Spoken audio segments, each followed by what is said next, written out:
नमस्कार, बहुत स्वागत आपका। आप देख रहे हैं द न्यूज, आपके साथ मैं सृष्टि मिश्रा। जब से ये खबर सामने आई है कि 15 मार्च तक टेंटेटिव्स लोकसभा के डेट सामने आ सकते हैं, इस वक्त की बड़ी खबर भारतीय क्रिकेटर बल्लेबाज मोहम्मद शमी, जो कि अभी विश्व कप में शानदार रिकॉर्ड दर्ज कर चुके हैं, इसको लेकर इस वक्त की ब्रेकिंग न्यूज।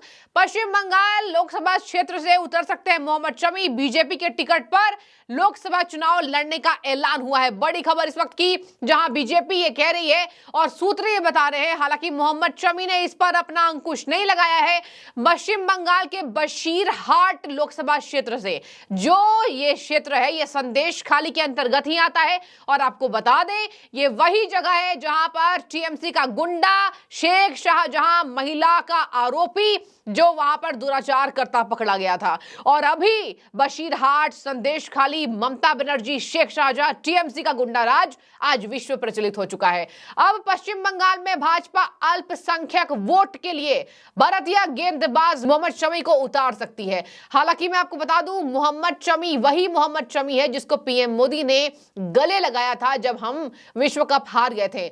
न्यूजीलैंड के खिलाफ शानदार 7 विकेट लेने वाले मोहम्मद शमी आज किसी पहचान के मोहताज नहीं है। इनको अभी अभी अर्जुन अवार्ड से पुरस्कृत किया गया था। इसके साथ ही इन्हें यूपी के मुख्यमंत्री बाबा बुलडोजर ने हाल में ही सम्मानित किया था और कहा था, हम आपके गांव में, यानी कि अमरोहा से ये बिलोंग करते हैं, यूपी के अमरोहा से, वहां पर शानदार क्रिकेट स्टेडियम आपको सौगात देंगे। आज एक नहीं, पीएम मोदी ही नहीं, मुख्यमंत्री ही नहीं, कौन वो नेता बीजेपी का नहीं हो जो मोहम्मद शमी की सराहना नहीं कर चुका है। और मोहम्मद शमी की सराहना आप सभी कर चुके हैं। आपको मैं बता दूं, इस विश्व कप में 50 ओवर के इस विश्व कप में शानदार रिकॉर्ड बनाने वाले मोहम्मद शमी इकलौते ऐसे तेज गेंदबाज अब अपनी नाम दर्ज करवा चुके हैं। और ये आपको बता दें, ये जो रिकॉर्ड है मोहम्मद शमी का, ट्रैक रिकॉर्ड, अब लगता है कि लोकसभा चुनाव में भी ऐसा ही रिकॉर्ड बनाने वाले हैं। हालांकि कुछ नहीं कह रहे हैं, बशीरहाट से बीजेपी जो है उनको उम्मीदवार घोषित कर सकती है। और आपको मैं बता दूं, खूब मंथन चल रहा है। बीजेपी जो है वो प्रपोज कर रही है इस बात के लिए। उनको देखने वाली बात होगी मीडिया के सामने क्या बातें कहते हैं। लेकिन एक और बड़ी खबर आपको बता देते हैं। चलिए केरल ले चलते हैं आपको। यहां पर दक्षिण भारत को स्ट्रांग करने में बीजेपी कोई कोर कसर नहीं छोड़ रही है। धीरे धीरे कांग्रेस के सिपाही कांग्रेस से रुष्ट हो रहे हैं। इस वक्त की सबसे बड़ी खबर, केरल के पूर्व मुख्यमंत्री के करुणाकरन, जो कि कांग्रेस से आते थे, उनकी बेटी पद्मजा वेणुगोपाल बीजेपी का दामन थाम चुकी है। बड़ी खबर इस वक्त की। और देखिए, ये बीजेपी का दामन ही नहीं थाम रही है, जरा सुन लीजिए कि लोकसभा चुनाव से पहले क्या कर रही है कांग्रेस। कांग्रेस के पास अपने लोगों के लिए समय नहीं है, उन लोगों के लिए जो खुद एक बार लोकसभा चुनाव लड़ चुकी हैं, 16-19 में विधानसभा भी लड़ चुकी हैं। ये के करुणाकरन की जो बेटी हैं पद्मजा वेणुगोपाल, ये लड़ चुकी हैं विधानसभा चुनाव, हालांकि हार चुकी थी। लेकिन इतने बड़े बड़े नेताओं के लिए सोनिया गांधी के पास समय नहीं है। देखिए क्या कह दिया, बहुत बड़ा इल्जाम कांग्रेस पार्टी को छोड़ा पहले तो, और लगाया इनके भाई जो है वो कांग्रेस से ही बने हुए हैं, जो कि वडकरा क्षेत्र से, आपको बता दें, इनके भाई जो है वो विधायक हैं। अब चलिए बात करते हैं कि क्या इन्होंने आरोप लगाया है। देखिए, सबसे पहली खबर मैं आपको बताऊंगी कि इन्होंने क्या आरोप कांग्रेस के शीर्ष नेतृत्व, जो कि आपको मैं चलिए याद दिला देती हूं, ये हेमंता विश्व शर्मा भी बोल चुके हैं कि क्या करती है कांग्रेस। आपको मैं बताऊंगी, आप जोड़कर उसे आराम से समझ सकते हैं कि क्या है ये कांग्रेस पार्टी का रवैया। और देखिए, इनके जो भाई हैं वो अटकरा कांग्रेस के सांसद हैं वहां से। और चलिए आपको मैं बताती हूँ, सोनिया गांधी को इन्होंने कहा, मैं सोनिया गांधी जी का सम्मान तो करती हूं, लेकिन उनके पास समय नहीं है। कई सालों से मैं कांग्रेस से खफा हूं, कांग्रेस को ये बात पता है, लेकिन मुझे समय नहीं दिया गया। I am so happy, little bit tensed because I stood with my party for so many years. For the first time, I am changing a party because I was not happy with Congress party for so many years, especially last assembly election. So I complained in the high command, but there is no response. So many times, and I came to see the leadership 2 or 3 times. They didn't give me an appointment. My father had same experience, that I think, because I was with my father for last 17 years, because my mother was no more. So I was with my father, so I know everything. He was very unhappy. He went from the party and came back last in his days. So same experience for me also. That's why I took a decision. That's all. Because I didn't ask anything to them. I want to work peacefully. That's the only thing. And if each party have strong leadership should be there.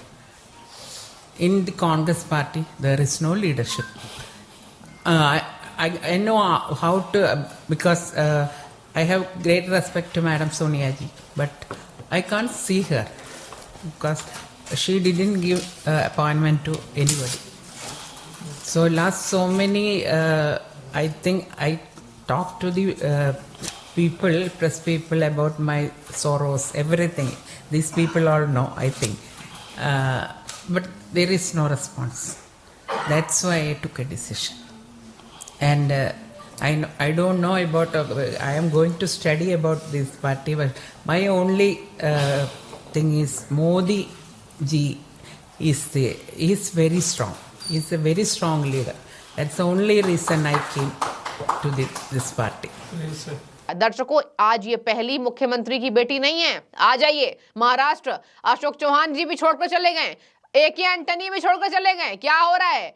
Congress आखिर जड़ों को मजबूती से पकड़कर क्यों नहीं रख पा रही है? हम ये देखते हैं कि फसलों को मजबूत करने के लिए उसमें अच्छे खाद डाले जाते हैं और जो जड़ है पेड़ों के उसमें एक अच्छी मिट्टी की गुणवत्ता काम आती है, लेकिन जो पार्टी है उसकी भी जड़ ऐसे ही काम आता है। लेकिन यहाँ पर कांग्रेस पार्टी अपने जड़ को मजबूत नहीं कर पा रही है। बड़ी दुखद बात है। लोकसभा चुनाव बिल्कुल सर पर है। देखिए 15 मार्च से ताबड़तोड़ जो टेंटेटिव डेट्स है वो आ सकते हैं। 12 राज्यों की चुनावी दौरे पर निकल चुके हैं देश के प्रधानमंत्री, इतनी मेहनत कर रहे हैं। हालांकि राहुल गांधी भी खूब मेहनत करते नजर आ रहे हैं, प्रियंका गांधी भी मेहनत करती नजर आ रही हैं। सीट तय हो गया राहुल गांधी का, प्रियंका गांधी का भी तय हो जाएगा। और इस तरीके से कांग्रेस पार्टी धीरे धीरे अपने नेताओं को इज्जत नहीं करती है और आज हम देख सकते हैं उसका ताजा एग्जाम्पल। देखिए ये कह रही हैं मुझे बुरा भी लग रहा है, मैं थोड़ा व्यथित हूं। हालांकि सही बात है, उतने सालों से कांग्रेस पार्टी में रही हैं तो जरूरी नहीं है कि कांग्रेस छोड़ने के बाद जो बीजेपी में आता है तो तुरंत ठीक हो जाता है, ऐसा नहीं है।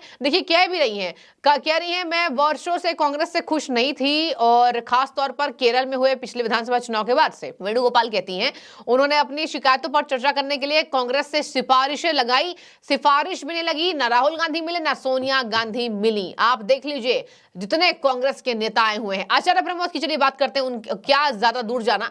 आचार्य प्रमोद ने क्या कहा था, 1 साल से नहीं मिला हूं राहुल गांधी से। सोचिए कितने बड़े नेता है आचार्य प्रमोद, कितने पुराने नेता हैं। कांग्रेस को लास्ट तक नहीं छोड़ा इन्होंने। हालांकि ये मजबूर होकर बयान देते थे लेकिन लास्ट तक कांग्रेस को इन्होंने नहीं छोड़ा। पार्टी विरोधी होने के कारण कांग्रेस ने ही इनको निष्कासित कर दिया। अब मैं आपको बता दूं आचार्य प्रमोद की जब इज्जत नहीं कर रहे हैं तो क्या ये छोटे कार्यकर्ताओं की इज्जत करेंगे? के करुणाकरण की बेटी वही बोल रही है, सोनिया गांधी मुझसे 1 साल से नहीं मिली है। मैं बार बार कहती हूं लेकिन सोनिया गांधी जी मुझसे नहीं मिली। अब मैं आपको बता दूं इनके जो भाई हैं कांग्रेस के सांसद हैं, जो मैंने आपको पहले बताया वडकरा से, और 2 बार ये विधानसभा चुनाव लड़ चुकी हैं, जहां पर पद्मजा ने साल 2004 के लोकसभा चुनाव में मुकुंदपुरम से चुनाव लड़ा था और उनको हार का सामना करना पड़ा था। और दिवंगत करुणाकरण के जो बेटे हैं मुरलीधरन ने 2004 में कांग्रेस छोड़ दी थी और फिर वो वापस कांग्रेस में लौट आए थे जब उन्होंने अलग पार्टी बनाई थी जिसका नाम था इंदिरा कांग्रेस।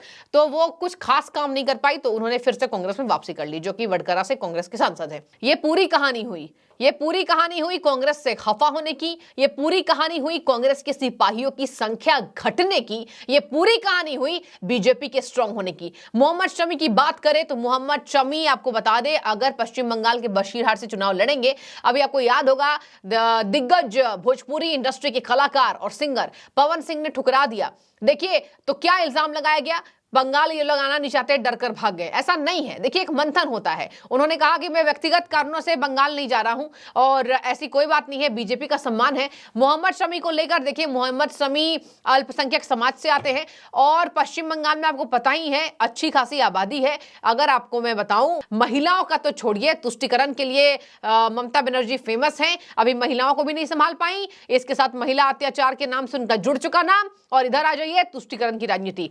इन दोनों दोनों पहलुओं पर घिरने के बाद ममता बनर्जी जो बांग्लादेशी से आया हुआ, बांग्लादेश से शेख शाहजहां को जो बचाने में कोई कसर नहीं छोड़ती हैं, भैया थक गई सीबीआई, उसके बाद गया उनके गोद में बैठा हुआ था पश्चिम बंगाल के। तो देखिए ऐसे में अगर बातचीत की जाए तो महिला मुख्यमंत्री होने के नाते किरकिरी हुई, तुष्टिकरण की राजनीति के कारण किरकिरी हुई, अल्पसंख्यक समाज को धोखा देने के नाम पर किरकिरी हुई।